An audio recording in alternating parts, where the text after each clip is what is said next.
All right, welcome everyone to today's open discussion. I think this is class 41. So we've had quite a few open discussions going. A lot of good questions, a lot of good topics raised.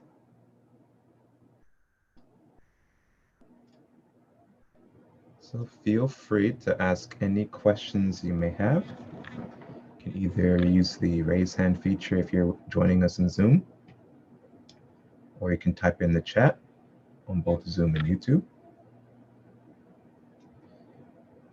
For the first half of the class, we'll do open discussion, and the second half we'll continue reviewing our diagram presentations. And today we may actually finish up the Karma Yoga diagrams, and then there were a couple additional diagrams that were added to the shared folder. I uploaded another diagram that goes into a bit more detail of the impurity traits of the lower three chakras. We've had quite a few questions about that in the past. And then a couple more diagrams that we discussed last time. Spiritual development through applying positive karmic pressures and how all the yogas are intertwined. Can you hear me? Hello? Yes, Yeah, can you hear me? Yeah, I can hear. All right, well, I'm gonna go straight into the first chart, which is the Karma Yoga diagram through the actions of yoga knowledge. Is that one of the sheets you were supposed to discuss today? Which one you have? I have the blue one with the square in the middle and with the circles going through it, and you loom the other yogas into a circle. Yeah, go ahead. Okay, so two questions. One, and this is through your own knowledge and experience. You place Jnana Yoga as Jnana Yoga, which is yoga of knowledge, at the pinnacle of the top of the chart. And so I just want you to explain why you put that there, because if you talk or listen to other yogis or other systems, they kind of, in my opinion, tend to gloss over Jnana Yoga. I think it's wrong, but I mean, I kind of understand why you did that just from my years as being a student, you're a student. So if you can just go into why you feel that is at top. Typically people, put a lot of emphasis on bhakti and raja, but, no one really wants to get into the nitty gritty of the fine details of the knowledge-based system that supports yoga. And two, number 6, why did you make that a separate circle? Pranayama feeds into Hatha mantra. It feeds into Kriya, Tantra, Kundalini, Laya. It's like it's its own, it's in everything. So I was just curious to know why you extracted it from and made it like its own entity. And why did you add karmic actions to something what most people will consider as simple as breathing? Yeah, so the Jnana Yoga and Karma Yoga is one and the same yoga.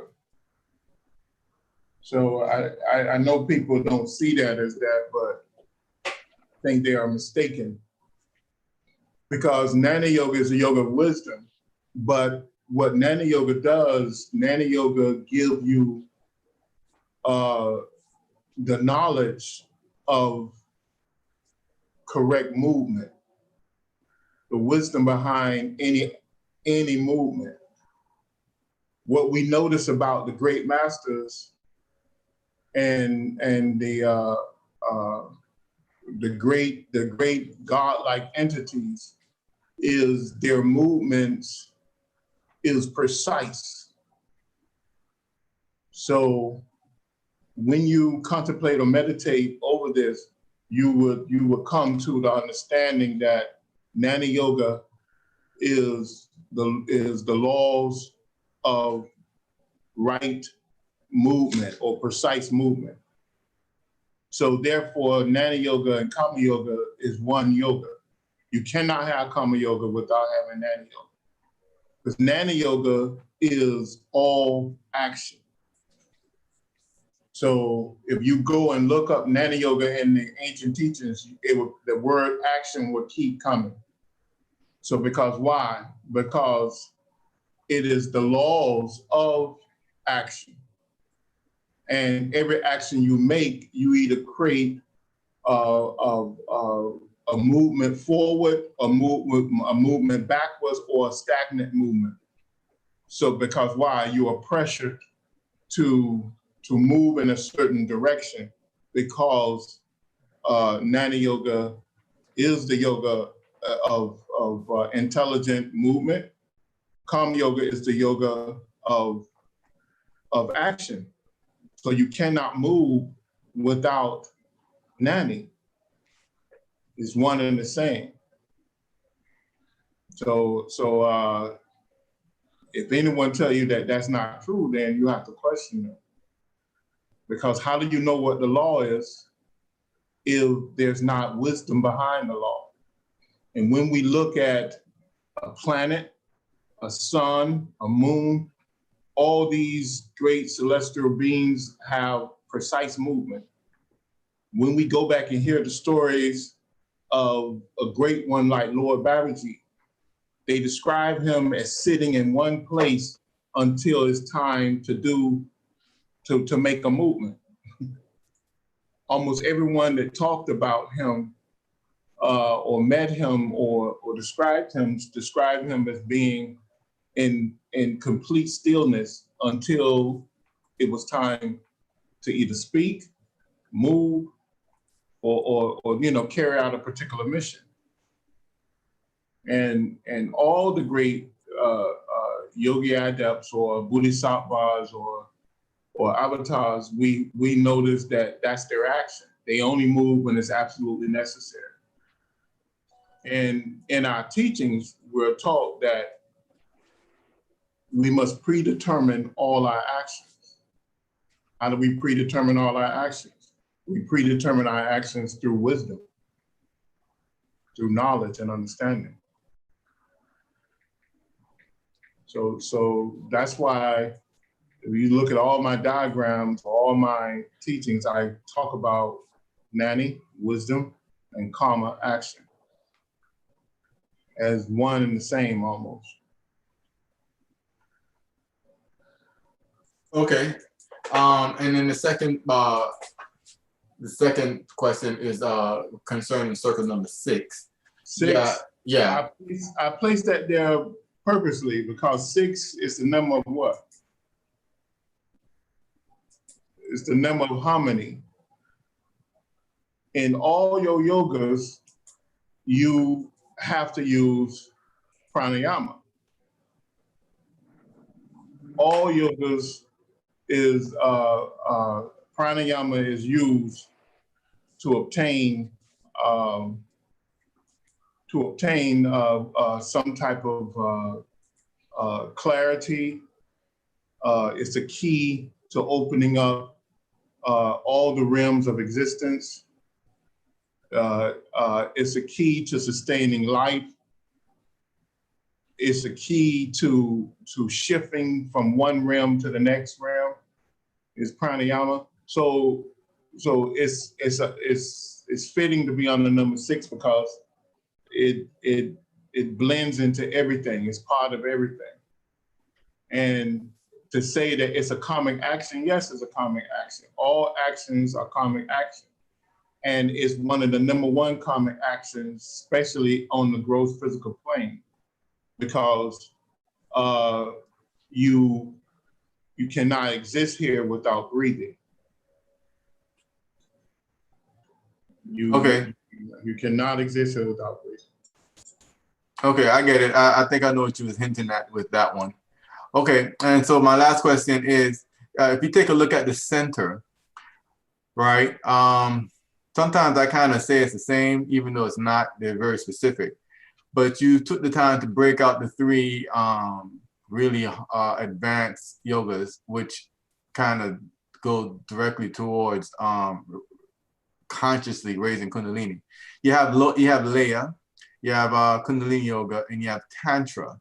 And so, you know, I personally kind of see it all as one, just based upon your teachings and the literature that supports it.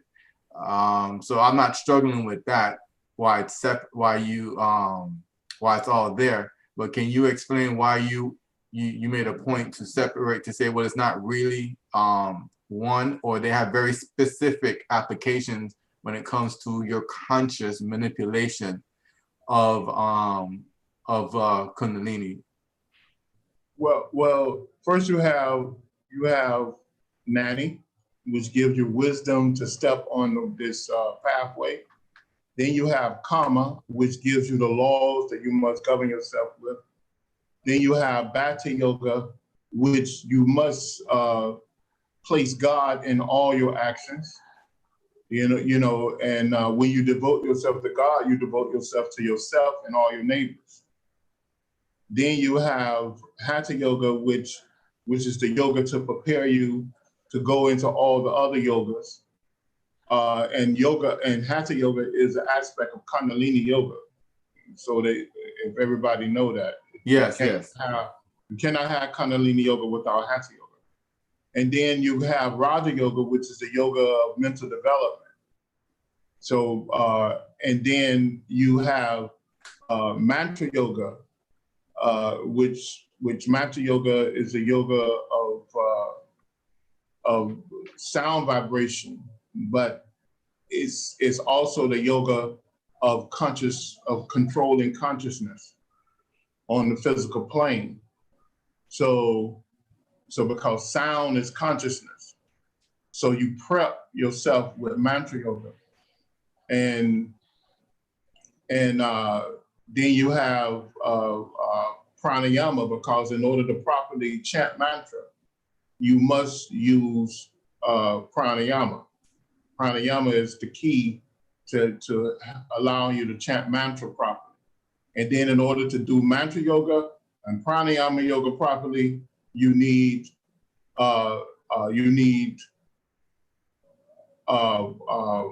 mudra yoga. So you have Raja Yoga, Pranayama Yoga, Mantra Yoga, Mudra Yoga, and this lead you into the preparation yoga for the upper three yogas, which is Kriya Yoga. You know, Kriya Yoga. If you study Kriya Yoga blends a series of yogas together to create a ritual or some type of a regiment, a daily regiment to use all these yogas. Tantra Yoga looms all the yogas together. And as Dr. King said, you take all these yogas, all this science, and you throw it at Kundalini Yoga. So Tantra Yoga is a yoga that you use to throw everything at waking up the Kundalini. Because once you employ all these yogas as a regimen, as a daily regimen and routine, and you throw it all in the science of Tantra, Satra, Mantra, Satra, then you can awaken Kundalini. And once you awaken Kundalini, the next step is to dissolve consciousness. And when you dissolve in consciousness, you are waking, you waking up every chakra at the rise of Kundalini. So that's what it gives you a pathway to enlightenment. Okay, so now the layer aspect of it. Now, when you say the conscious dissolution and restoration, you're talking about the process of when you are, if you ever get the privilege or honor through your own hard work and karma, you're talking about the process of taking all of the energy and the consciousness of one chakra, completely opening and enlarging Kundalini there, And then the process of dissolution, you're talking about then closing that and then raising it up into the next highest center. So you're bringing or enfolding, enveloping each of the lower centers into the next preceding one. And that is the process of dissolution. Now, the process of restoration is obviously if something comes up, it has to come down. And if you're going to do this and be healthy and not avoid any disease, then the layer gives you the science to, okay, well, now that you did all this and you brought yourself into a state of conscious death and no one can feel your heart rate, how do you re-energize the body and come back into it? Is that the restoration aspect of it? Right. Okay. Right. You rise it and then you bring it down back safely. Because when you take all the Kundalini in the body, your Kundalini that, which is your consciousness, so you take all the energy that allows you to have a Java, which is embodied consciousness. You take all that energy and you drain it from your physical and astral body and etheric body. And then you bring it into the Muladhara chakra, which is the base of the spine chakra. Then you concentrate that energy into the Muladhara chakra and you meditate on the 4 petals. And when you meditate on the 4 petals, along with the energy, you unlock that door to Shushumna. And then you push all the energy through Shushumna and you bring it up into the sex center, but through Shushumna, not outside of Shushumna. And then you do the meditation on the 6 petals that's there in the sex center. And you calibrate that sex center to open the sex center. And now you see the all knowledge space, you experience the Bendu of that center. So you open that center. Now, in the base center, you have dissolved consciousness. So there's no consciousness in the base of the spine. You'll move all the consciousness to the sex center, and you use all that energy to open that center. Then once you have opened that center, meditated and went into the all knowledge space at that level, you close that center and you move the Kundalini consciousness up to the next center, dissolving consciousness at the sex center, going into the solar plexus center, and you do the same thing. Now, when you bring the energy back down, you restore all those centers, restore consciousness back into the centers, and it becomes alive again. It becomes functionable on the physical plane, on the physical, astral, and etheric planes. And all of that's called, in simple terminology,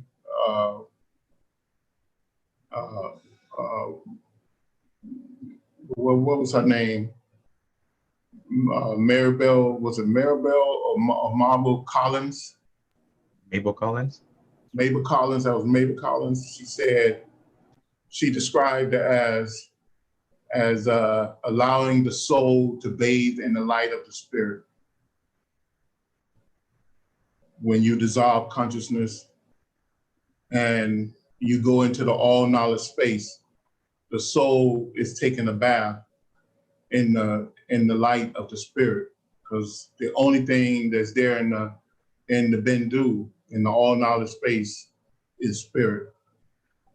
Right, and the calibration of each psychic center is done through obviously the pranayama and the bija seed mantras, correct? Right, because you untie them. You use the mantra to calibrate them. But you use the mantra in a contemplative, meditative manner.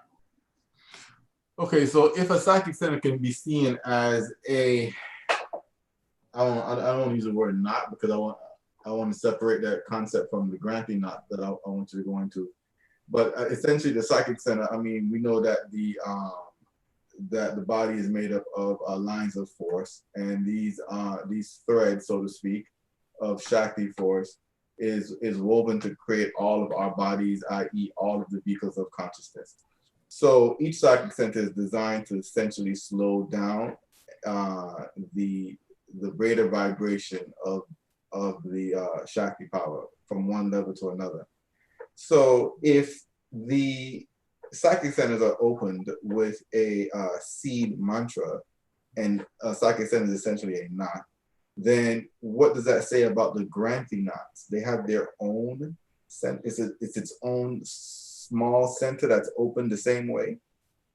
Well, the granting knot is brought about through through both chakras. It takes two chakras, two major chakras, and I don't know how many minor chakras to bring about the granting knot. But essentially, if you dissolve consciousness in the Muladhara chakra, and then you dissolve consciousness in the sex chakra, then you have untied the granting knot. And that's the only thing that allows you to go to the solar plexus center. Okay. So it takes two major chakras, at least two major chakras, to create that conversion point, which we call in Sanskrit the granting knot. Yeah, because we have a total of 3, correct? Yes. Okay.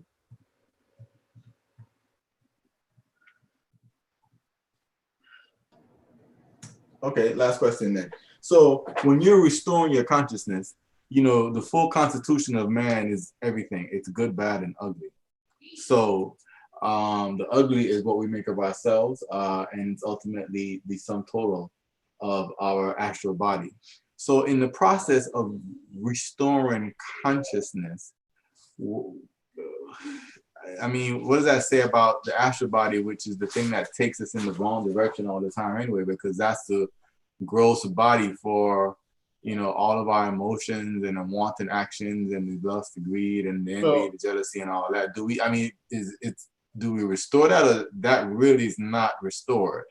No, remember that's a distortion. So by the time you are able to raise Kundalini, you have hopefully you have raised above or burnt up most of those impurity traits that we're talking about that's lodged in those lower centers, because you have enough knowledge now that it's almost impossible for those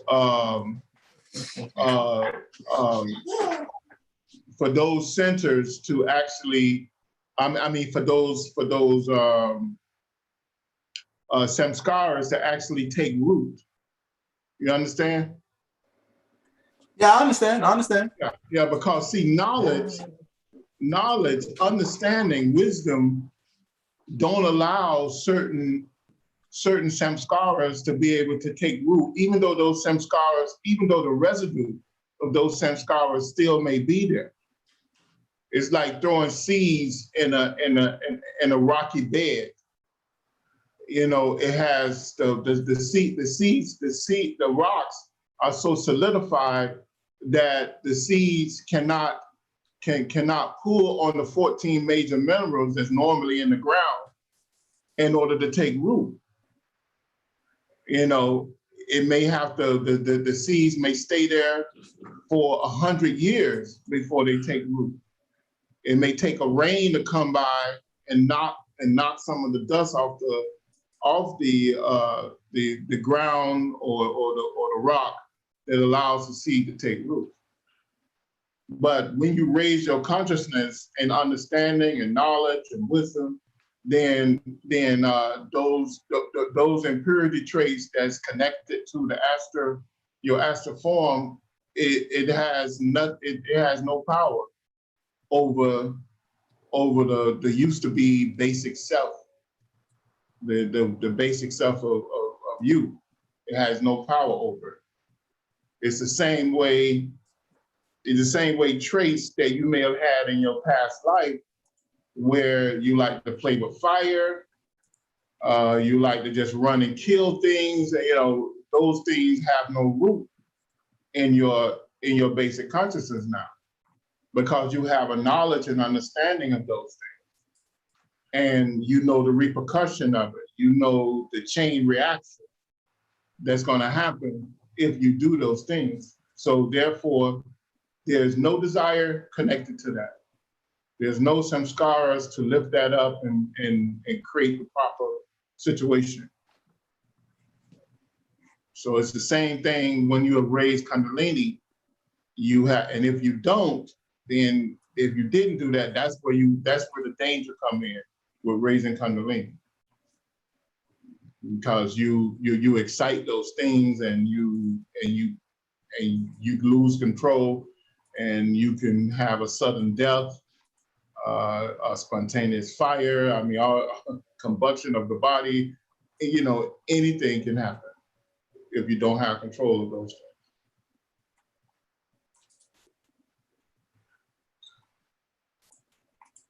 All right, thanks. Yeah, okay. So Nehemiah, the act of raising Kundalini itself doesn't burn up some impurities. You have to burn them up and then raise Kundalini? Yeah, it does, but I'm saying if you haven't completely, you may have the willpower to push through certain things. And then you have the residue of that stuff still there. And then when you come back to restore it, if you haven't cleaned it up all the way, then yes, you risk exciting those negative samskaras again. You know, so it's rare, but it does happen. We have evidence that it happens. We have situations where people have hurt themselves.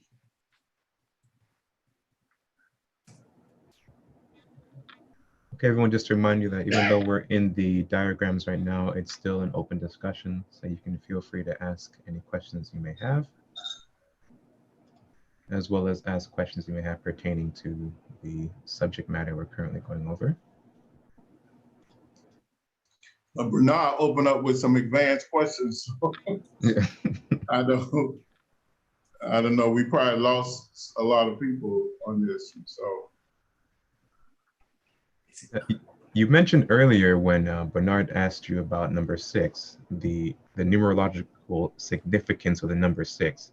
And then I was looking over the chart again with that in mind. I was realizing that you placed everything with a numerological significance. For example, 8 being representing power and the manipulation of power.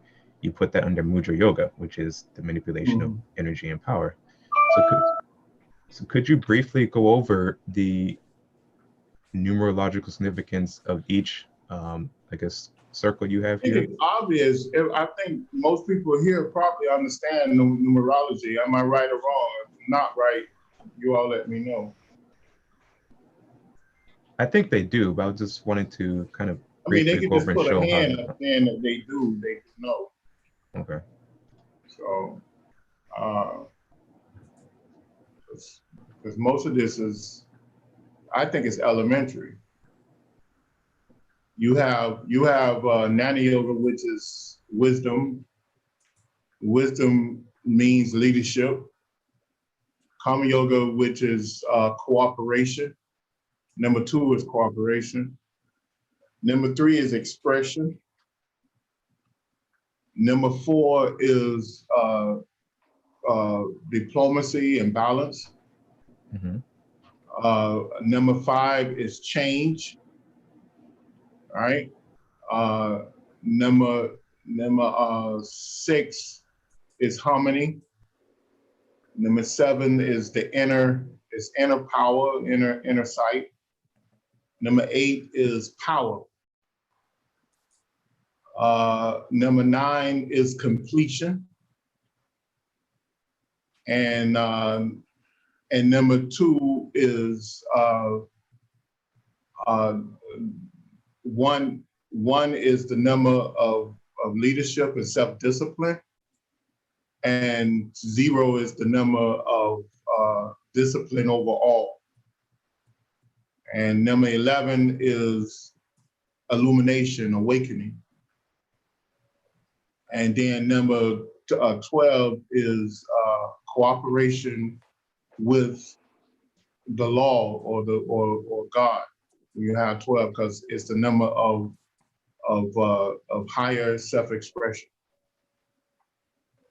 That's the significance of all of it.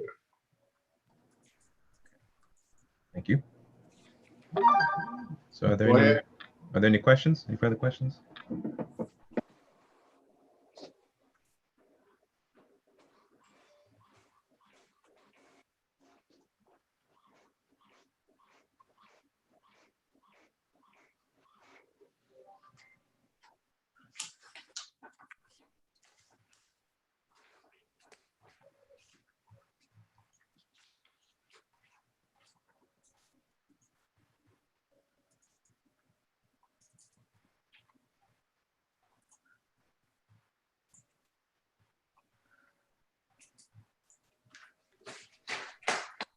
We had questions?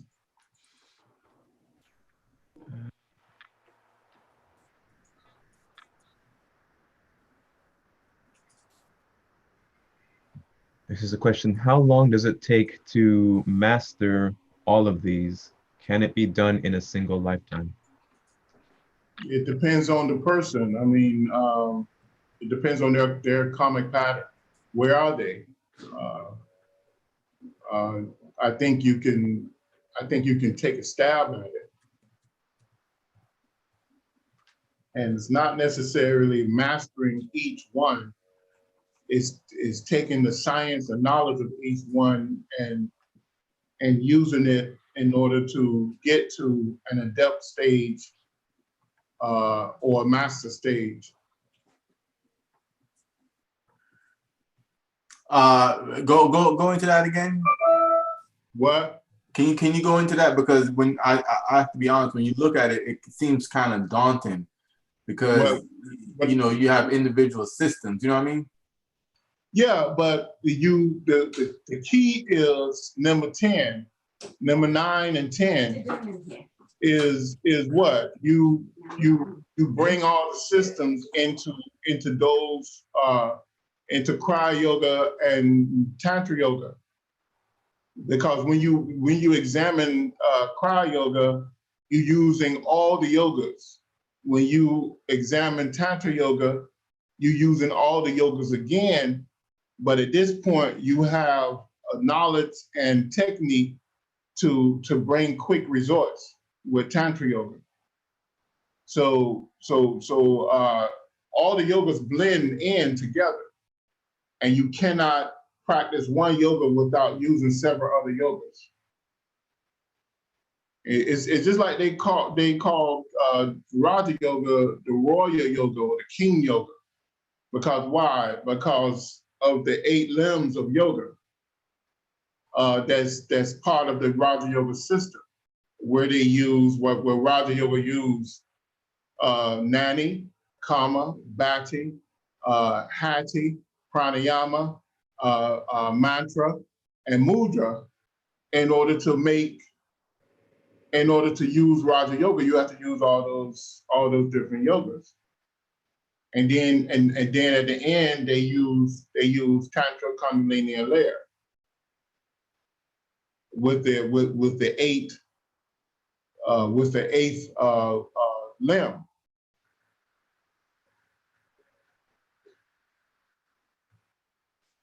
So you blend them into a system in order to work, in order to make it work.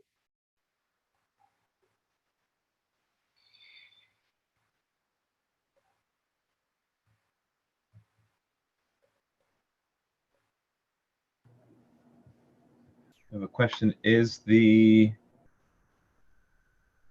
Is the third chakra or the solar plexus chakra the adept stage? Yeah, some people say it is. It's the young adult stage at the solar plexus chakra.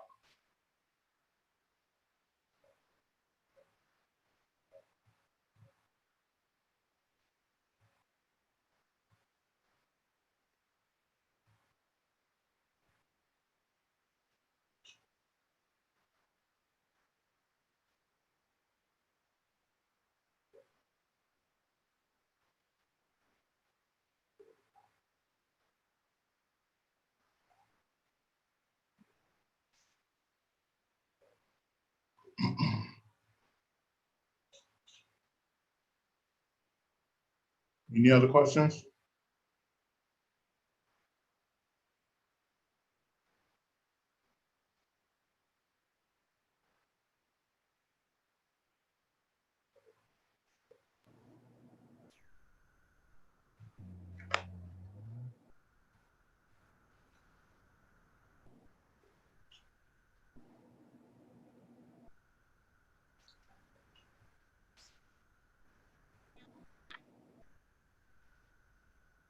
You mentioned earlier that the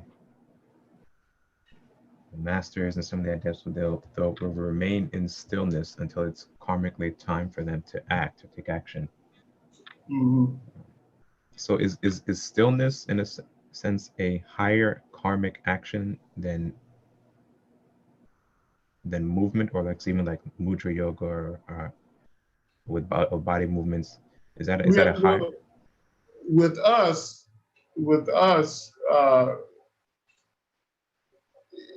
it's with us. It may not be, and yet it might be. But with the master, you got to understand that the master's consciousness is just not contained within the vehicle in which you may visually see. Mm-hmm. They are their consciousness has expanded, and they can be in multiple places at one time, and they can be doing dozens and dozens of things. So stillness is a karmic manipulation, and it's a great sacrifice, and is a is when you practice stillness, along with correct movement or predetermined actions for the best resort, that's when it's a sacred act at that point. Now we're told to be still and know God, and that's what that means. That you be still to rest your mind and focus your mind and control your mind, and place all your thought and actions towards raising your vibration to that point where you can be bathed, where the soul can be bathed in the light of the spirit. That's what that actually means.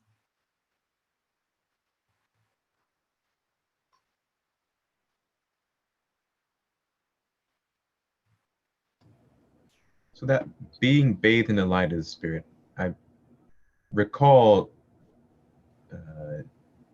Dr. George King, saying we're a far, far, far away from realizing the spirit. But I'm reminded of the practice of the presence that we do at the end of a service, where we're, in a sense, bathing ourselves in the light of the golden sphere. Is that a similar idea? You recall what now? the practice of the presence, where we bathe ourselves in the light of the golden sphere. Is that a similar idea, or what we're trying to accomplish there? Yeah, in a sense, because the golden sphere is the crown chakra, and is the light of the crown chakra, and the crown chakra is connected to the endless potential, which is the spirit. It's not the spirit, but it's connection to the spirit. So does the crown chakra work in the same way that we understand the other major chakras among Shishuma, as that they're portals or gateways to a particular realm? The crown chakra is far different than what we, because the crown chakra is the level of the avatars. It's the level of the bodhisattvas. So it's not, because, I mean, think about it. In the crown chakra, you not only have the petals, but you have major chakras within one chakra. Right. You right. understand? Right. So and that's why in the ancient teachings they say it has 1,000 petals. Mm-hmm. And then later on they go and say that there's I think one set of teachings say that they identified 12 chakras within the 1,000 lotus chakra, the crown chakra. So, but we understand from the deeper mystic teachings, just as our Muladhara chakra, the base chakra, is the crown chakra for the animals. And there's a great distance between us and the animals. In our thought, in our movement, in our interaction. And imagine the crown chakra being the base of Bodhisattva, a great cosmic master. But yet that's our goal. That's our journey to reach the crown chakra so that we can become an avatar.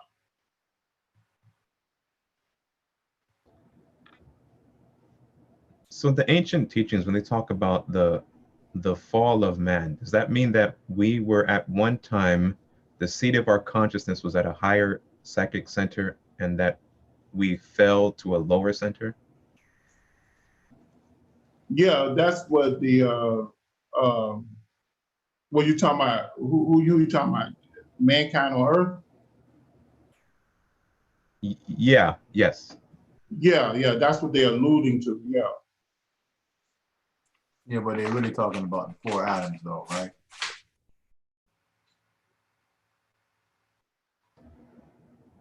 Did you hear him, Nehemiah? What? I said they're really specifically talking about the 4 atoms, correct? Yeah, I mean, well, remember the 4 atoms is also Adamic man. Adamic man was probably either the first or second atom. Then the third and fourth atom was us. But yeah, but you if we go back to the ancient teachings and they talk about the falling angel and all of this, and according to the ancient teachings, when the Bible talked about the fallen angel, they wasn't talking about just one particular person. According to the theosophical teachings, they was talking about a race of people. They described a race of people as Lucifer, when you go back and read it and study it, it was they fell from Melda and was captured by the Mother Earth.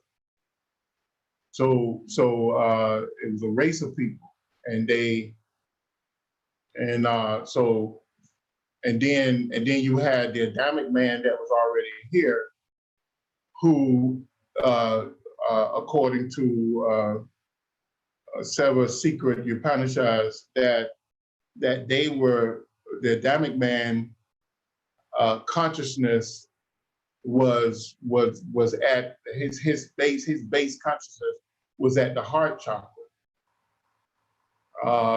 Their gross physical plane of existence was totally different from our gross physical plane. And it is said that's why when the Meldic man came here, he had to stay on the lower astral realms for hundreds of thousands of years to allow a solidification, a greater solidification of this gross physical plane to happen, to be able to allow the basic weak consciousness of mankind to be born in a gross physical existence. Because with the Meldic man, the atmosphere was magnetic. It was totally different. The plant life, the earth life, even the Diva kingdom walked openly, and they were able to communicate easier, and they were able to use the system of energy and magnetism totally different from the way we use it now. So it was totally different because of that.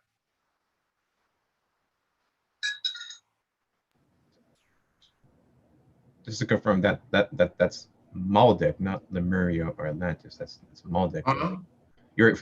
Just to confirm, you're referring to Maldek, not Lemuria. I'm referring to the Adamic man here on Earth. The first Adam, what Bernard was talking about. The Adamic man, they lived at the heart chakra level. I mean, their basic consciousness was at the heart chakra. At the heart chakra. Yeah. They were a race of adepts and masters. They were not a race of basic man. So the whole Earth was, although the Earth had much water and vegetation and all of that, even the plant life was more advanced than the plant life now. The Earth had the lowest vibrations, so it had to go back millions of years in solidification, densification. It had to go back many years. Back then the rims was open. The rims was open so wide that the Adamic man could have willed himself from one place on Earth to the next. Because that's what when your basic consciousness is on the solar plexus region, then you have great knowledge and control over your subtle bodies. So just like what Dr. King taught us about the 7 dimensions of creation, they were able to actually do that in a way where you can have spontaneous resorts. Divine will imposes those conditions upon mind, which brings into motion in a time frame of length, breadth, and they will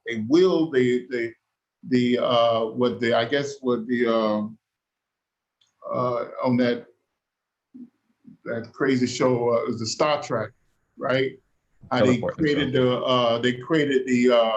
the transporter. the wormhole Oh, okay. Mhm. and moved. Well, here on Earth, it was reported that the Adamic man, if he wanted to move from a position of United States to a position of India or China or Russia, only thing he had to do was speak, a portal open, and he walks through the portal.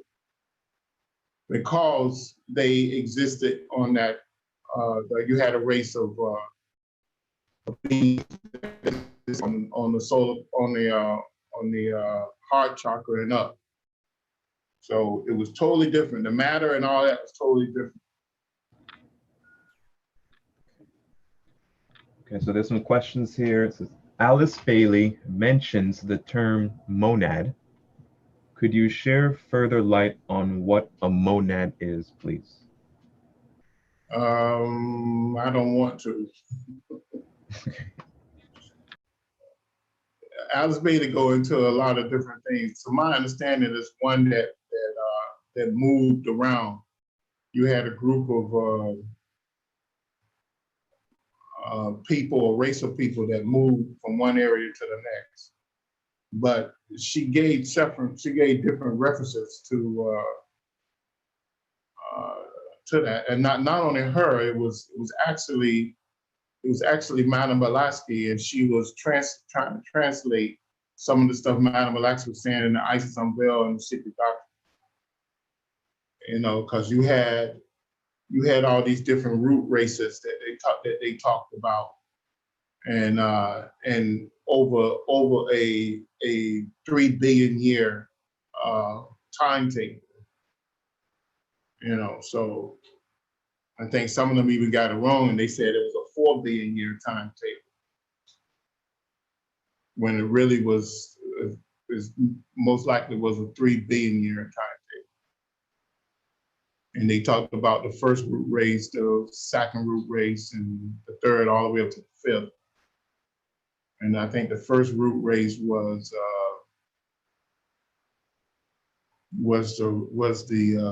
the fire beings. So you had the etheric beings, and then you had the people that lived in a vibrational space. And then you had the people that lived. They became denser. They lived in an air space. Then you had them living in a heat and fire space. But and then you had the moon people. We are the moon people. Our life is sustained by the power of the moon, and that's what that means. The fire people, their life was sustained by the power of the sun. And the people before that, well, their life was sustained by the power of the cosmos. But understand that even though we're moon people, we need earth and sun as well. But what it does, in my opinion, it subscribe our mental capability. Our mental capability is locked into this earth. The mental capability of the sun people, they had access to the solar system. And the people before that, they had access to the cosmos. So because of their mind belt that they was pulling on. So even our cosmic consciousness is limited to the earth and the moon.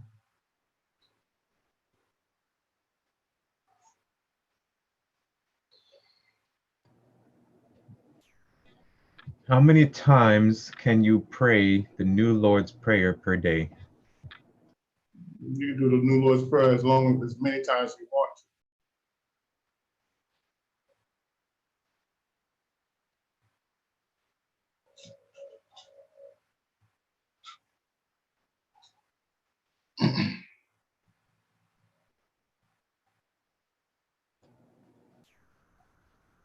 Okay, are there any further questions?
Okay, this was one of the handouts as well. This goes into a bit more explanation of the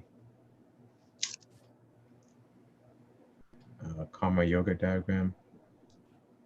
It's the same thing presented in a different design and more description. This is one of the ones we had decided to put up in the folder as well.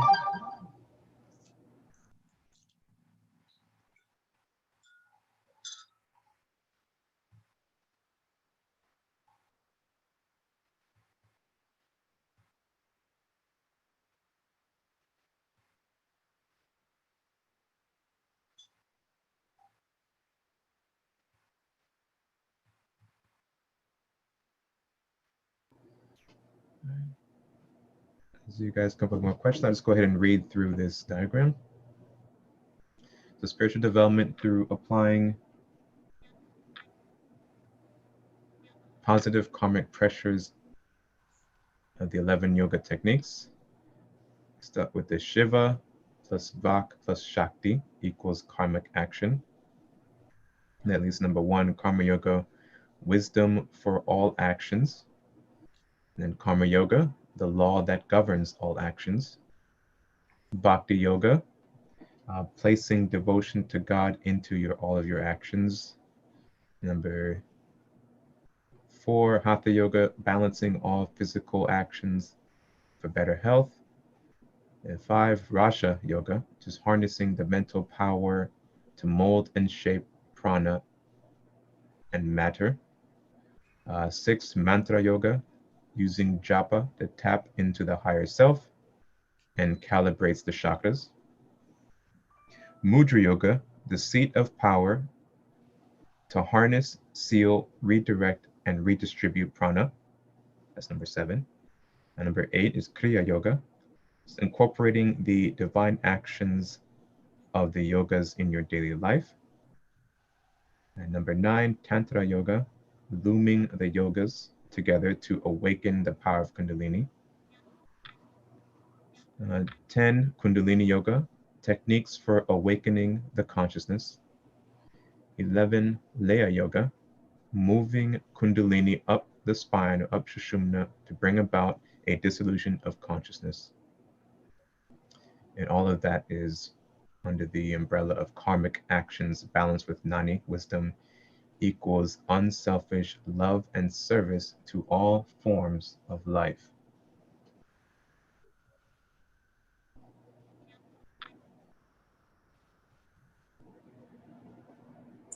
Okay, so this is essentially, I guess it's easy to see how it flows. I like the other diagram better, but it's essentially the same thing. It's how everything is loomed and how you use one thing, how one karma is dovetailed into, or one practice or yoga is dovetailed into another. Right. I don't Did we lose Nehemiah? Can you hear us? Are you still there? Yeah, I can hear you. Okay. Can you hear me? Yes, we can hear you. Just couldn't see you.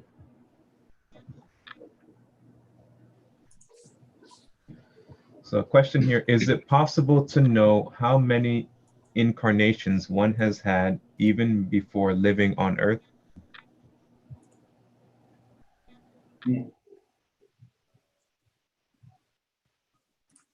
Yeah, it's possible, but it's really not necessary.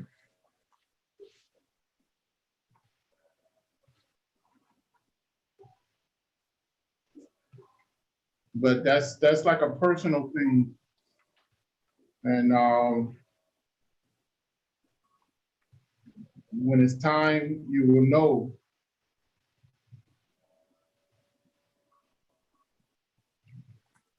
You will know through your own development. Yeah, through your own development, you will know. Would you recommend people to seek that out with people who can supposedly look into that? No, it's a waste of time.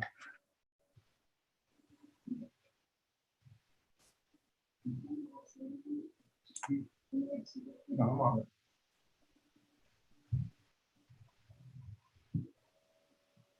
Now, I mean, we have such limited time here. The mystics are told to concentrate on the now and not necessarily the past. Because everything that you were in the past is within you,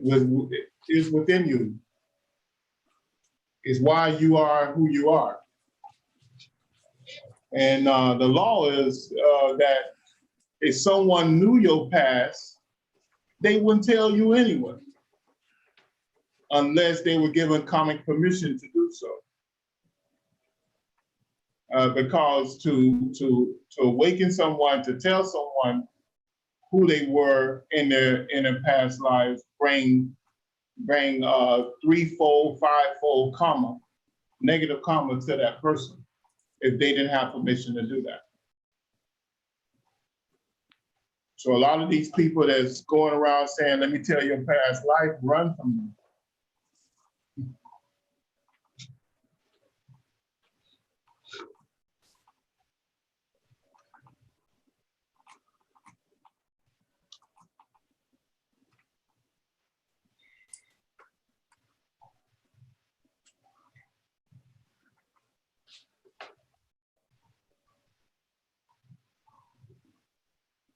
Any other questions?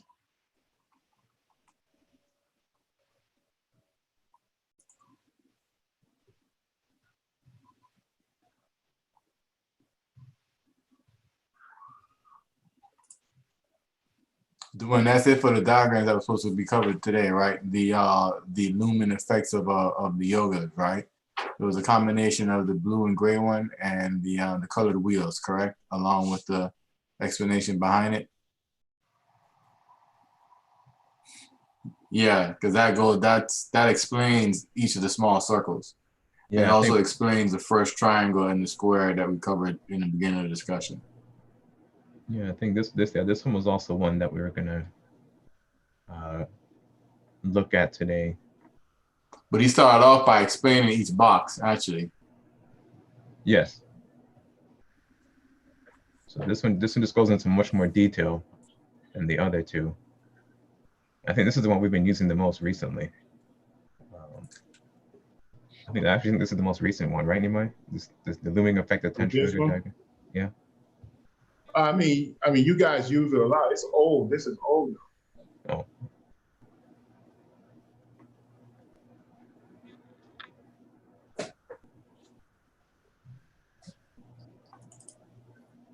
All right, Dwayne, you also said there was one more chart we're going to cover, and that is the impurities of the lower three chakras. Yes, that one. Well, that was the negative and positive scars, and I had put up another one to go along with it. Let's see. There's a question here. Yeah. Is it true that we have chakras outside of the body even far-reaching. I assume those chakras are reserved for the avatars. Almost all the chakras are outside the body, all the major chakras. So the chakras are actually in the auric body, not the physical astral or etheric body. The auric body is the body of the soul, and that body is the body that you use to move from one life to the next life, to the next life, to the next life. A billion years will come and go, and you'll still have that auric body. So, but that auric body, the physical body, astral body, etheric body fits into that auric body that has the chakras or the vortex centers in it. In order for in order for our physical, astral, and etheric bodies to function, they have to align with the auric body, and then we work through. The soul place a part of its consciousness in those bodies in order to gain certain experience. So is I hope that answers your question. I mean, now of course the auric body is an ancient body because it's the first body of the soul, and the auric body as it vibrates or as it vibrates to higher levels of consciousness and realms, it reconfigures itself in order to take on higher vortex or chakra levels. So, and you have to understand something about chakras. Chakras are realms of consciousness and realms of existence. So the chakras are not actually in the body. We connect to the chakras. So I guess the best way to see it is that if you look at the sun has different rays that extends from the sun, and the sun extends the light. And each ray is a realm of existence. And each ray, each combination of rays creates a major chakra. So we are told that everything is solidified light. Well, that light, each ray of that light is a realm of existence. It's a possible realm of existence. So what the auric body does when the soul creates an auric body, the auric body connects itself to the universe, which is all these rays of light or chakras or vortex centers, and that's how we come up with the chakras.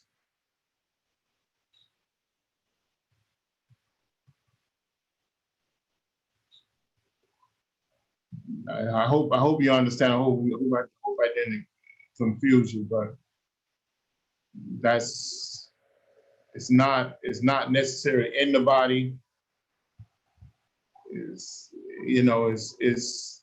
something outside of the body that we connect to.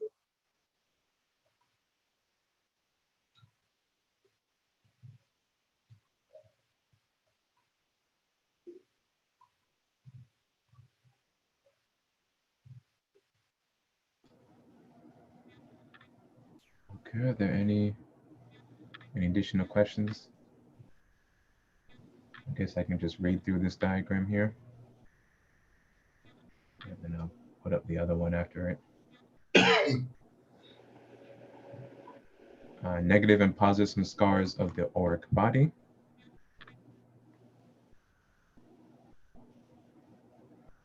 So we'll start with the negative scars on the left. So they clouds and contaminates the auric bodies and limits sensory perception and spiritual development. And some examples of negative scars are attachment, anger, malice, greed, jealousy, envy, pride, desire, passion, lust, delusion, and all other impurities. And then you can see the diagram of the aura there. There's all those concentric circles which represent the different modifications or ripples in the aura. And then on the right-hand side, I have positive scars. It clears the auric fields and enhances sensory perception and spiritual development. Some examples of positive scars: detachment, unselfish love, kindness, devotion, prayer, mantra, yoga, mudra, positive visualization, unconditional sacrifice, acts that kill desire, acts that kill passion, acts that kill lust, service without being paid or expectation of return. And you see the depiction of a cleaner, smoother, clear aura.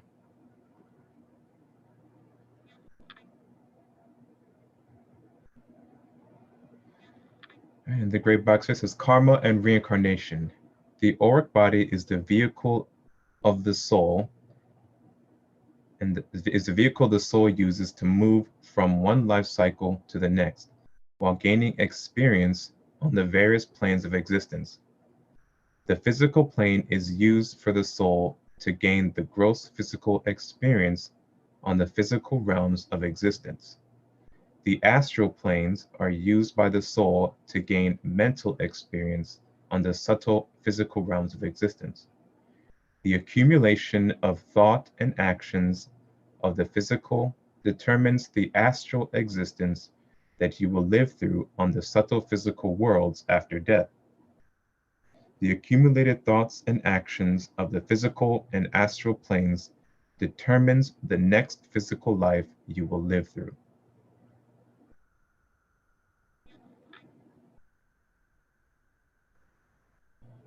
Okay, so before we go into that, let me read out a couple of questions we have.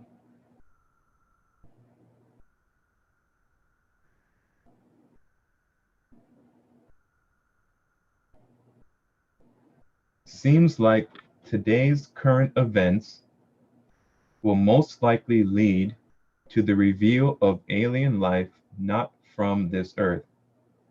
Are alien beings, as we call them, just humans in time machines, or they left Earth years ago?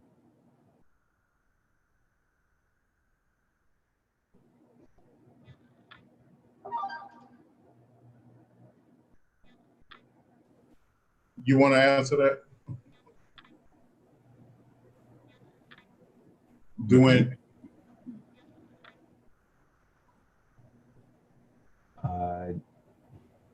No, they're not human beings in time machines. They are, well, the aliens have been revealing themselves, or extraterrestrial beings have been revealing themselves for as long as humanity has been on this earth. They've been helping and guiding and teaching us throughout our time here. Many of the great masters, for example, Master Jesus is Venusian, being the Lord Buddha, Venusian. Sri Krishna came from Saturn.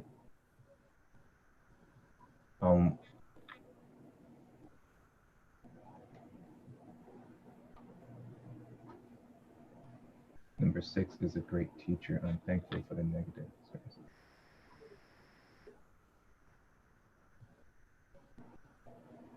In fact, most of the planets in the solar system are populated by beings on the higher realms.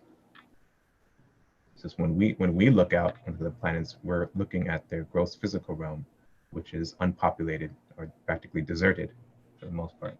They exist on the higher etheric realms. But they do come down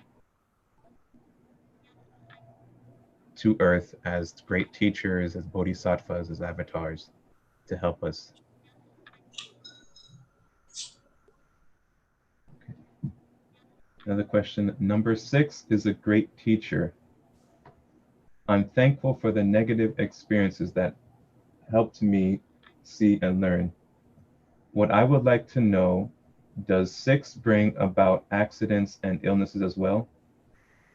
Is illness and accidents a direct result of karma?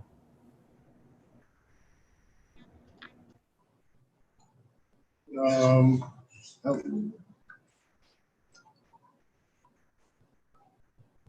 I don't know how to answer that. I mean, she's talking about the number 6. Yeah, the number numerology. 6. Yeah. Well, every number has a negative and a positive to it. My understanding of number 6, the positive part of number 6 is harmony. The negative part of number 6 is actually chaos, war, generals, um, destruction. So I mean, so I don't know. You know, number 6 on the most positive side, and that's the side you want to try to track and achieve when you know the vibration of 6 is near. You want to lean in a harmonious way into that vibration. Of course, illness, sickness, accidents, a lot of those things, they can only happen because of your karmic pattern. It's something you did, said, thought that allowed those series of events to happen. If you didn't, then it couldn't happen. Also, if you are an advanced person, you can take on negative karma or accidents or events. You can take those things on in order to spare someone else or a group of people.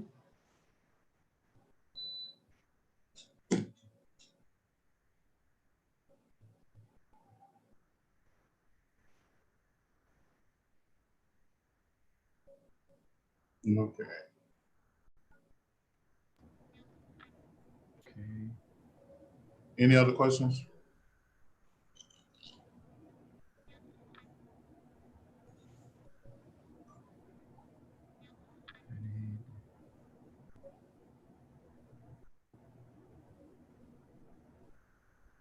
Can you pray to take it on? To take on negative karma? Yeah. Beatrice, is that what you mean? Can you pray to take on negative karma?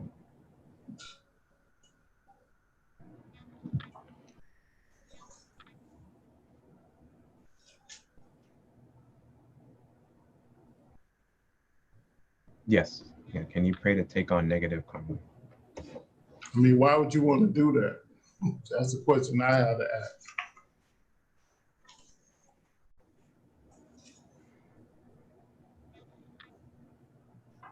That's my question to her. Mm-hmm. Why would you want to do that? When you are advanced enough, that's something you would do. But if you can't manipulate that karma, that negative karma, why take it on?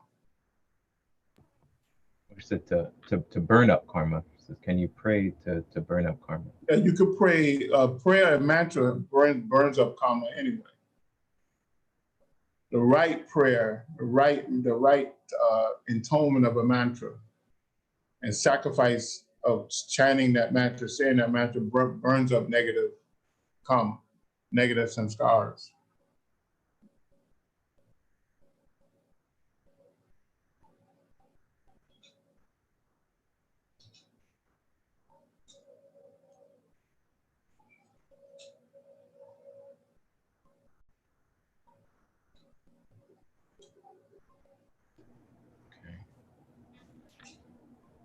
And then so this diagram finishes up here with the quote of the Lord Krishna. Even if thou art the most sinful of all sinners, yet shalt thou cross over all sins by the raft of wisdom. As the burning fire reduces fuel to ashes, O Arjuna, so doth the fire of wisdom reduce all actions to ashes. Verily, there is no purifier in this world like wisdom. He that is perfect in yoga finds it in the self in due season.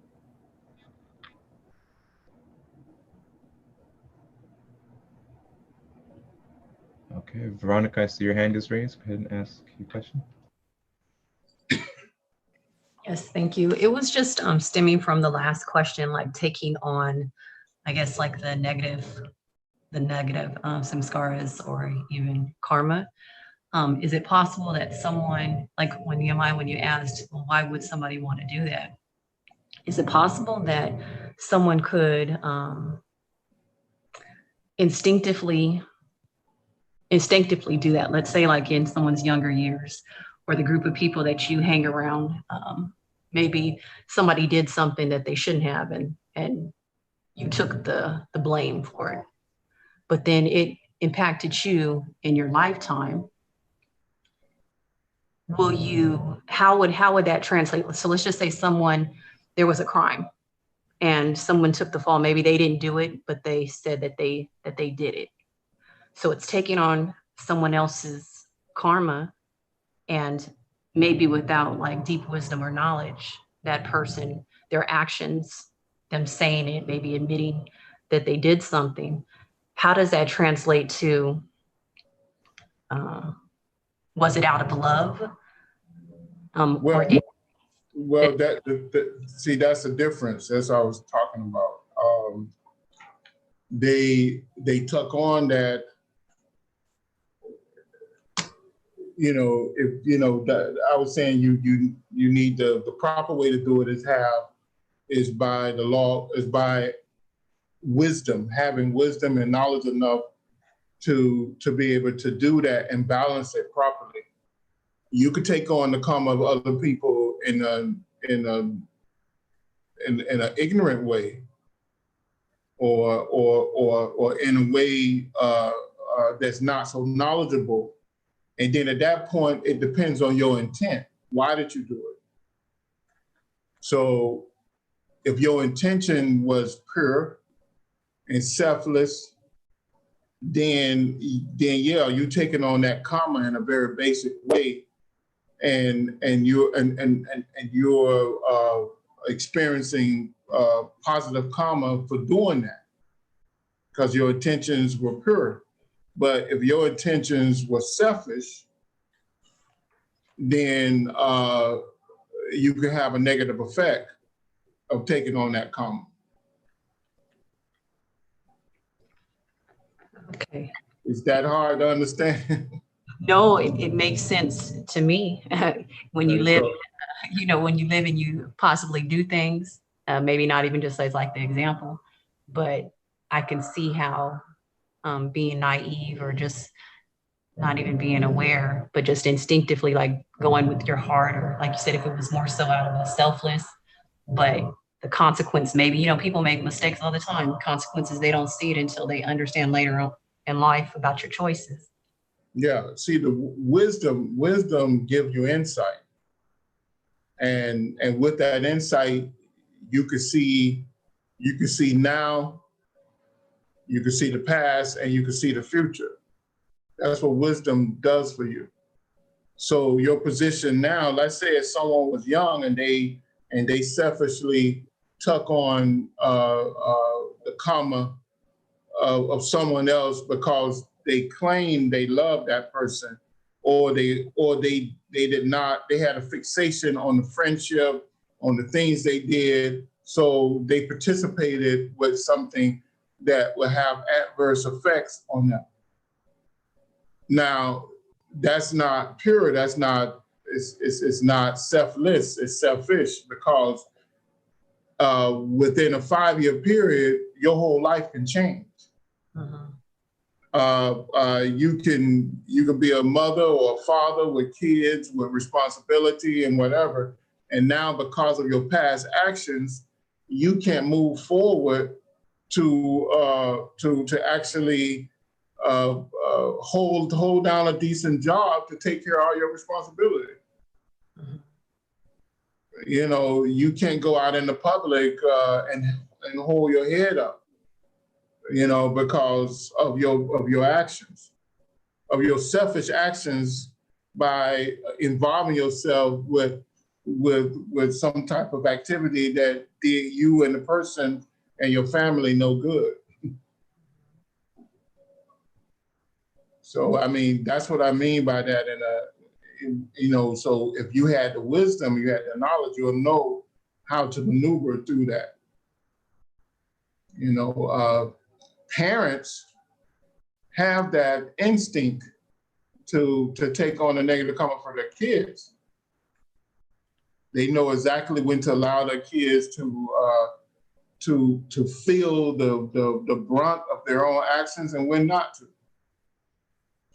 So.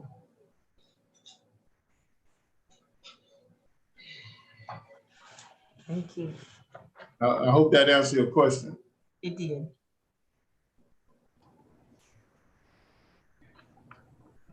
So with the full moon being today/tomorrow, do you have any rituals for manifestation using the full moon?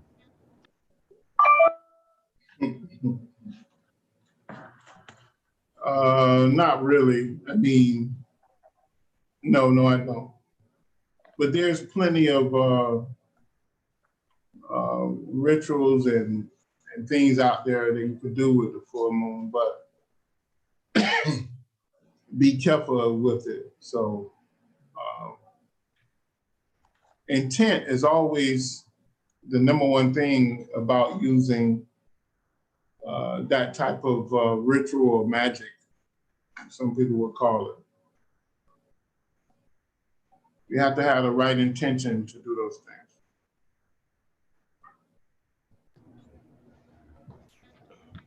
We are taught to fast on the new moon and feast on the full moon. That's... Right. Right.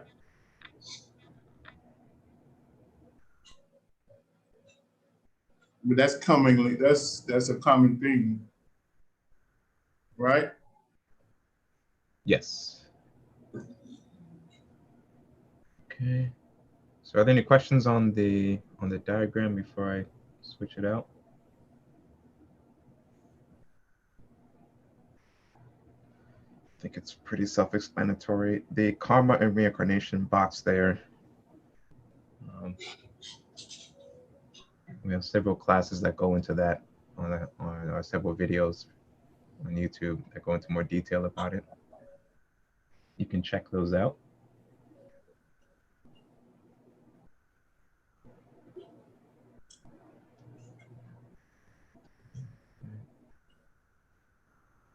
We'll switch to our final diagram for today.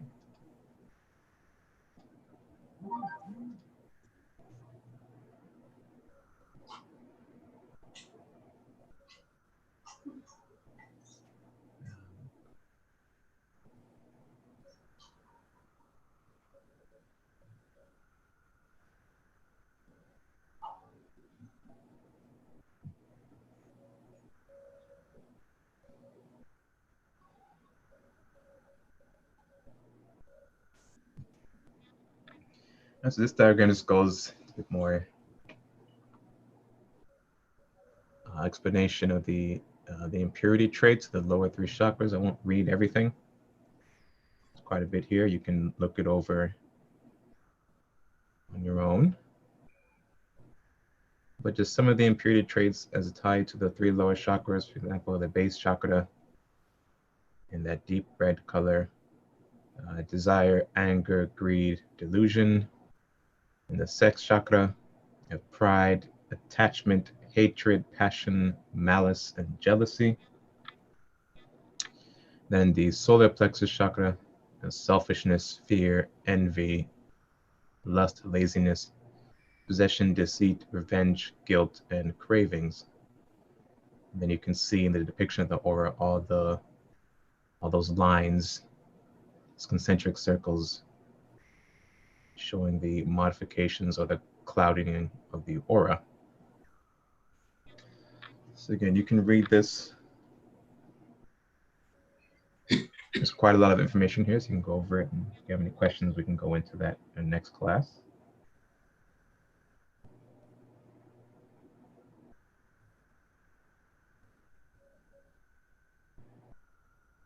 So do the Algoris of India, in giving up everything,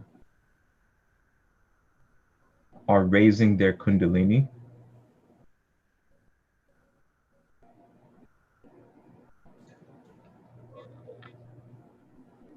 It's more than that. It's the ideal.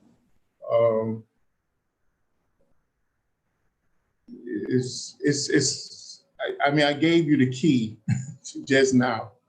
I don't think you'll find it any simpler than the way I gave it to you.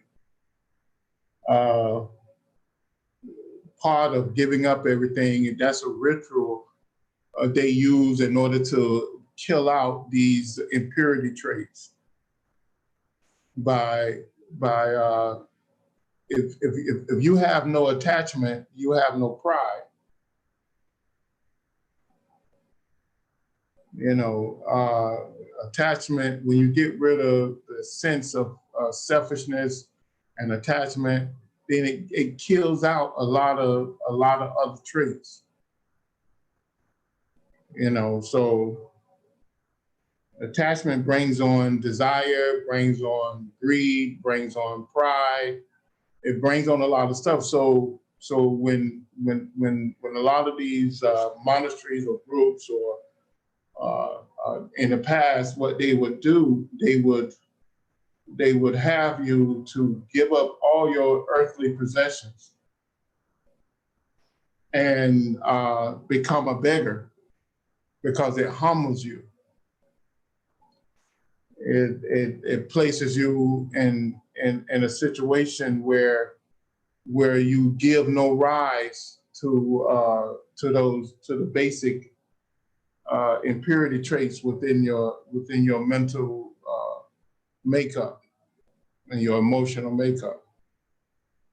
And that's being reinforced by the teachings now. So they give you certain techniques and teachings, and they indoctrinate you on why you have to give up, you know, all these different impurity traits. So it's just a process. It's not, it gets them closer, but it's not saying that they're going to raise Kundalini because they did that.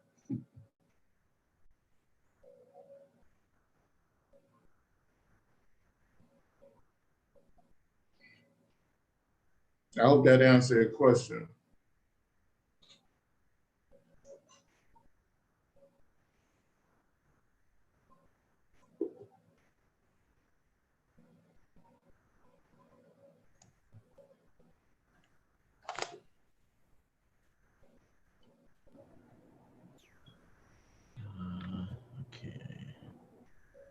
Okay. Maybe I'll read number 1 and 2 on this handout. Okay, number 1 down here. This simulation that occurs from mantra repetition, japa, can be described as clearing a pathway of pure mental energy and pure cosmic energy by throwing off and burning up personality characteristics that have contaminated the auric body. This mantra chanting stimulates the flow of power. The soul of man's consciousness is expressed and manifested in the power of Kundalini. In fact, we are taught from the teachings of Tantric Yoga and Kundalini Yoga that the power of Kundalini is manifested throughout the subtle and physical bodies with the use of a sound vibration that is emitted from the dormant state of Kundalini located at the base of the spine chakra. The birth of man's consciousness and the birth of the 4 aspects of sound all came from the dormant power of Kundalini. For further information on the subject, refer back to the 4th chapter under the title of the 4 aspects of sound. Okay, so there's a lot in this diagram. So I will let you guys review it and come up with your questions and have them ready for next time. I guess we'll bring this back up next open discussion.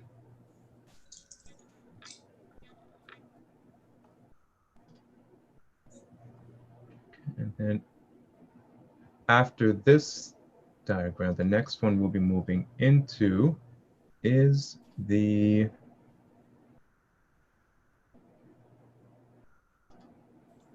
I just added here, the energy centers of the hand for Mudra Yoga.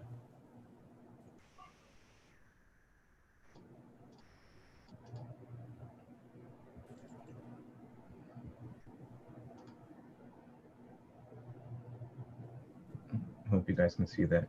Okay. So we'll look at this diagrams that go into Mudra Yoga. It's a 3-page diagram.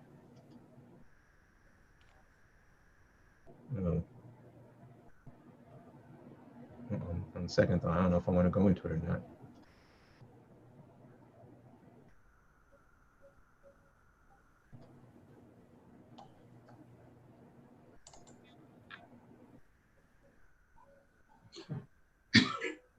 Yeah. Do you want to go into this, Neymar, or do you want to go into a different one? What? Do you want to go into the Mudra Yoga diagrams or go into something else? It doesn't matter. Okay. Okay, then after this one, the final one is a diagram explaining the practice of the presence and the violent flame practice. Both of those are, well, this one, energy centers of the hand, and the violent flame is in the shared folder, Google Drive folder.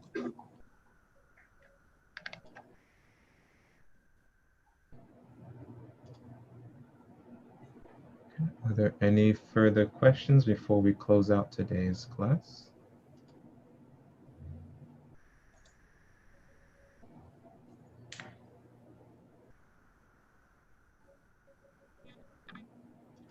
Do we have, did I send out the diagrams on the Constitution, the mystic Constitution of Man?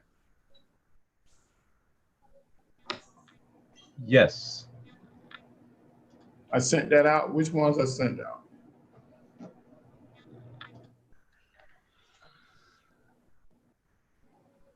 We have the brief look at the chakra system. We went over that one, but specifically in the Mystic Constitution, it was in that big collection of diagrams.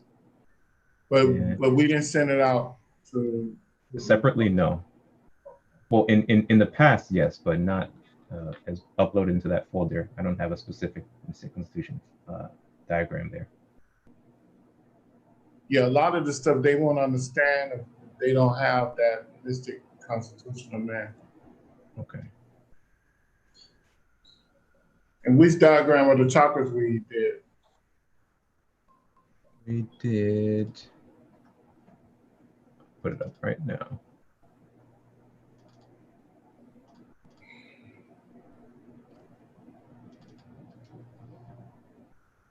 Okay. Yeah. That one.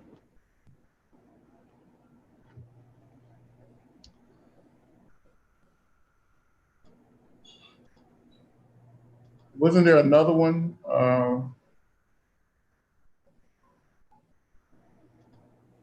Go back to the diagram folder. Mm-hmm.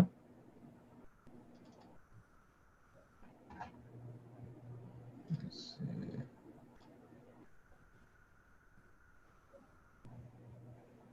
Just scroll through. Let me see.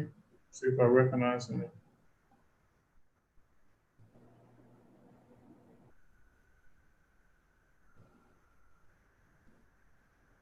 Let's see if I can find the mystic makeup of man's sensory perception. No, there's another one. Yeah, go through the diagrams. Let's look. Okay. So that's the chakra system one. Oh, we could have used this one. Anyway, Mother Earth. Timeline.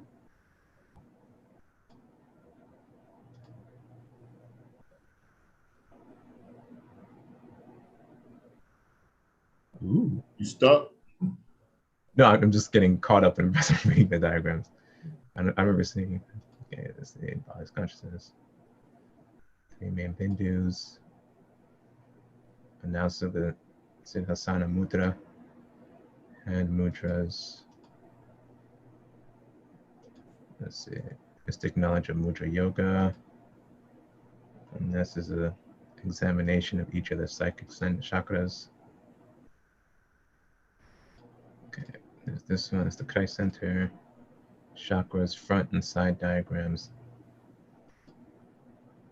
The realms of existence.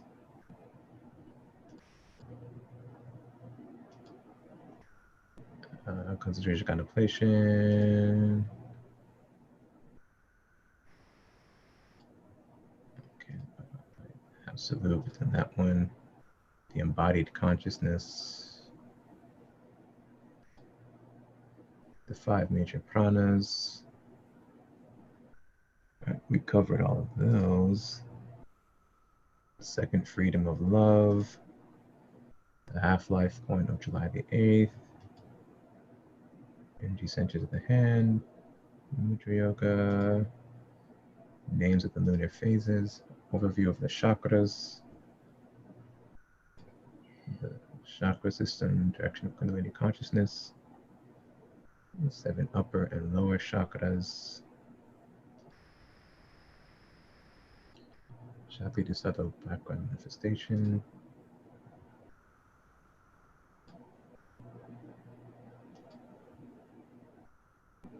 Oh, Veronica, I'm sorry. I see your hand is raised. You have a question? Here's, go back. No, go down to the next one. Okay. The chakras as vortex centers of consciousness and power.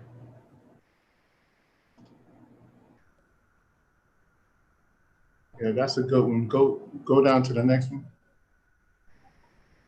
This one, yeah. Chakra system levels of consciousness and its formation. Okay, yeah, those two are pretty good, yeah. Okay. And go down further. This is the mighty sun, solidified sunlight. The next one. Next one.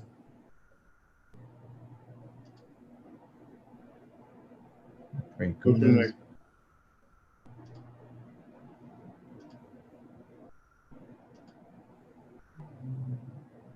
Go ahead. Did you want to do this one? No. Go to the next. Well, that's one, yeah.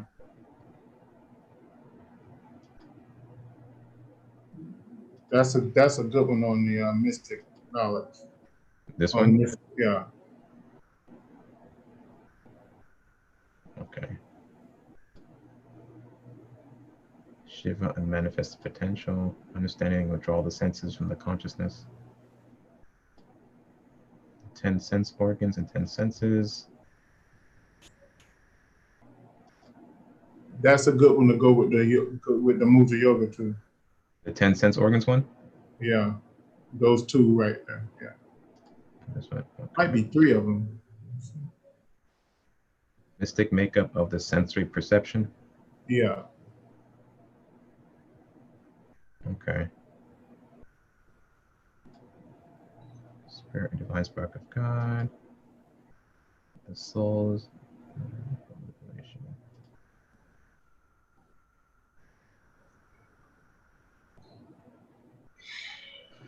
Okay, so I'll upload those 5 that you just pointed out.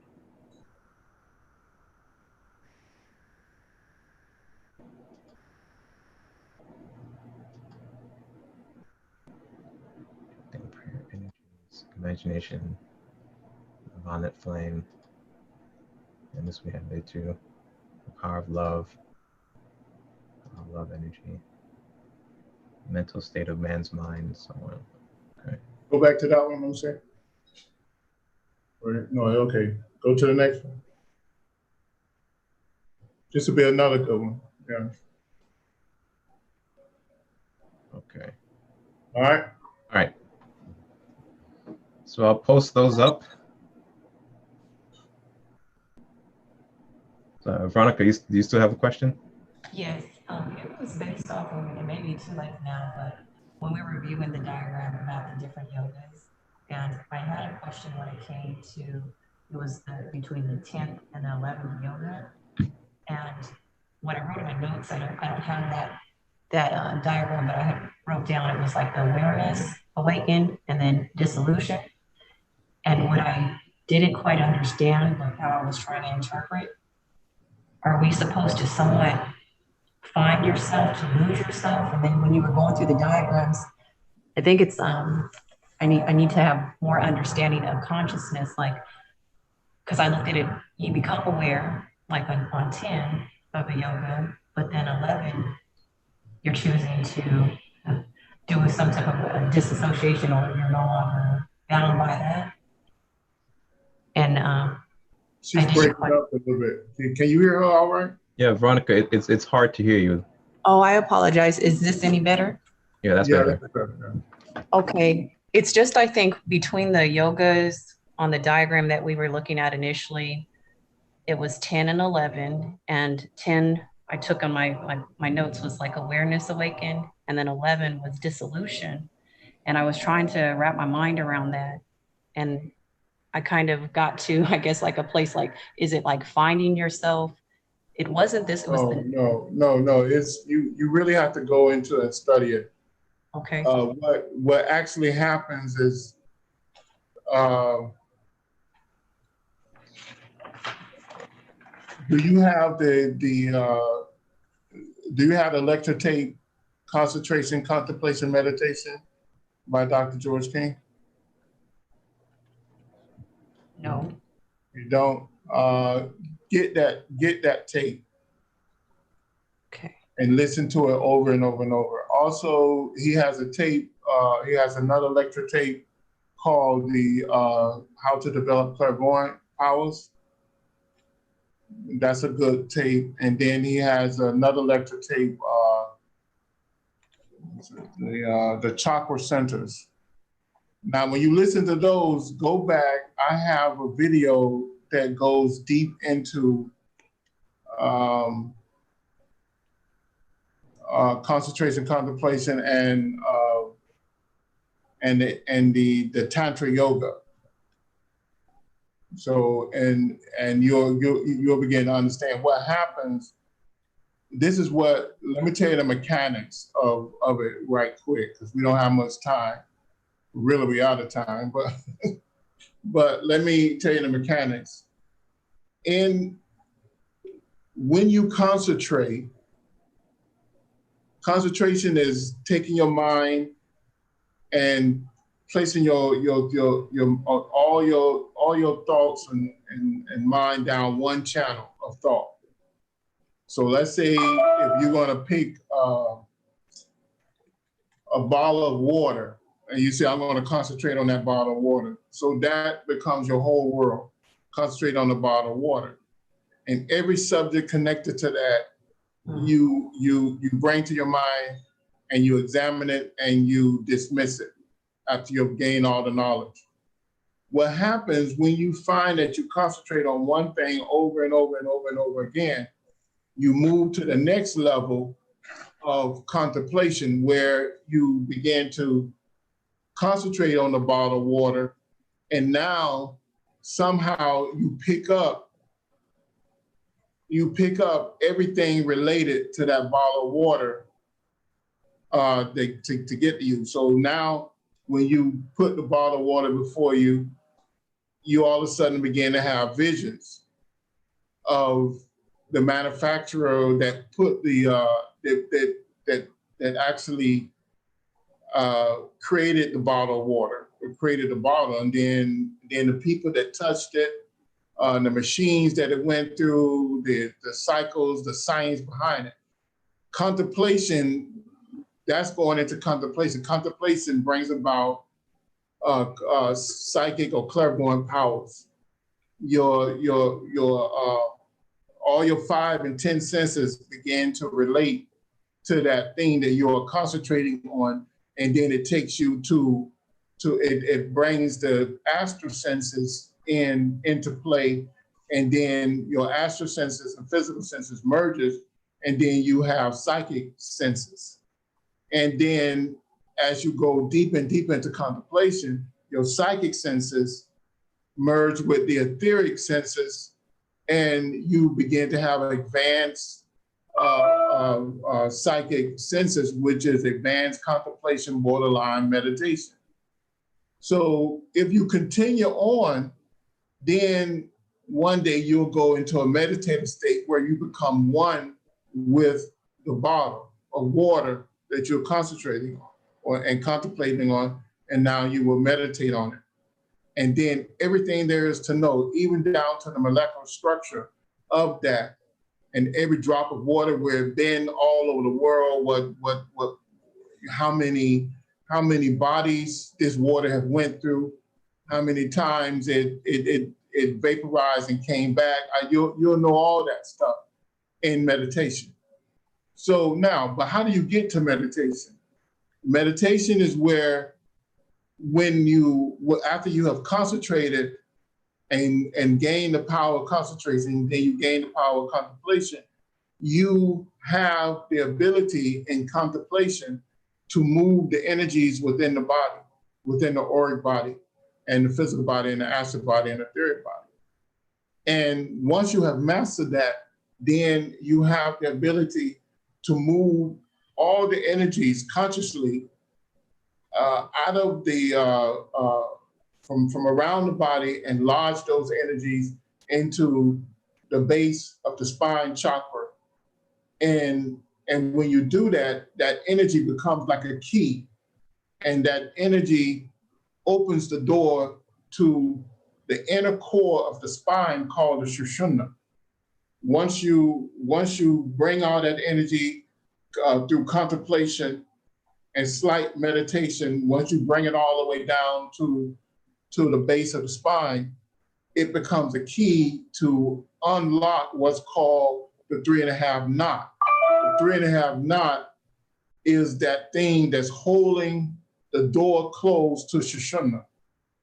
And by moving all the energy in the body to that, and that's the first phase of dissolving consciousness, because you move the consciousness out of all the rest of the body, and you lodge it down to the Muladhara chakra, which is the base of the spine. Then you use it as a key to open to untie the knot that's stopping you from entering the Brahma chakra, or the Brahma nati. The Brahma nati is the inner core, which is the inner core of Shushumna. And once you do that, you have access to the full Kundalini power. And the full Kundalini power can be consciously pushed up to each chakra, and a meditation happens. You open that, and anywhere that you move that Kundalini from, consciousness have been dissolved. And that's what we mean by that. And it takes many, many lifetimes to be able to do that. It takes a lot of work to be able to do it.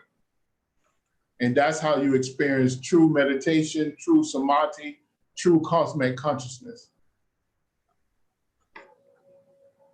Does that help you a little bit more? It does. Okay. It does. Thank you. Charlie and Beatrice, please send us an email. I put our email address in the chat. If you'd like to join us for our Thursday group, our 12 lessons group, send us an email and I'll send you instructions on how to join us.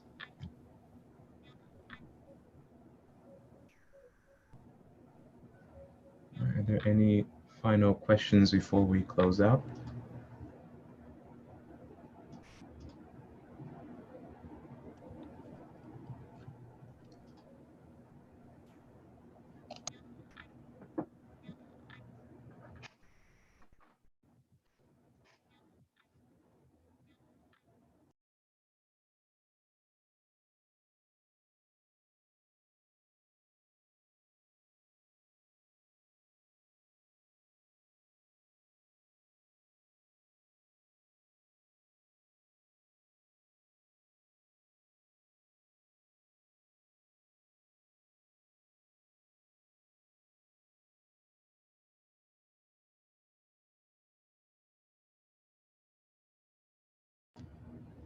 All right, let's close out with the New Lord's Prayer.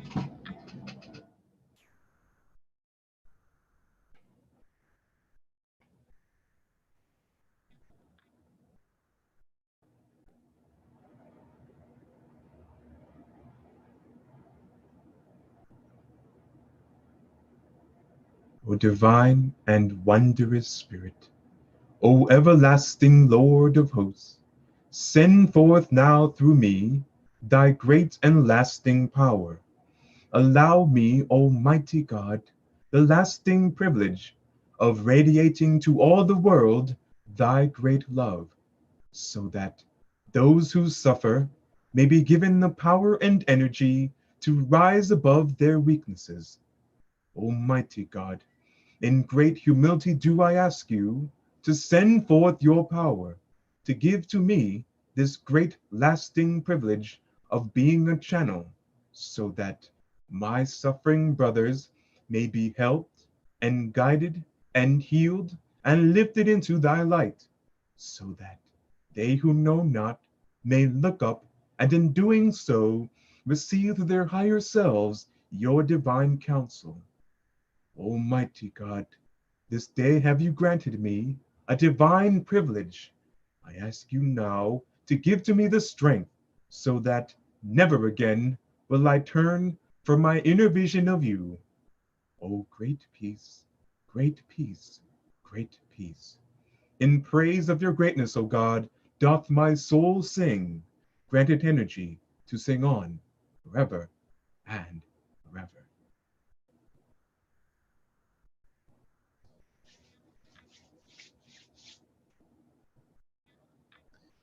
All right, everybody. Thank you for your kind attendance, attention, and questions.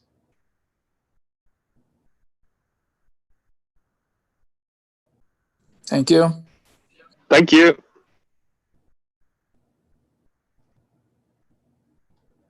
Have a wonderful week, and we'll see you next time.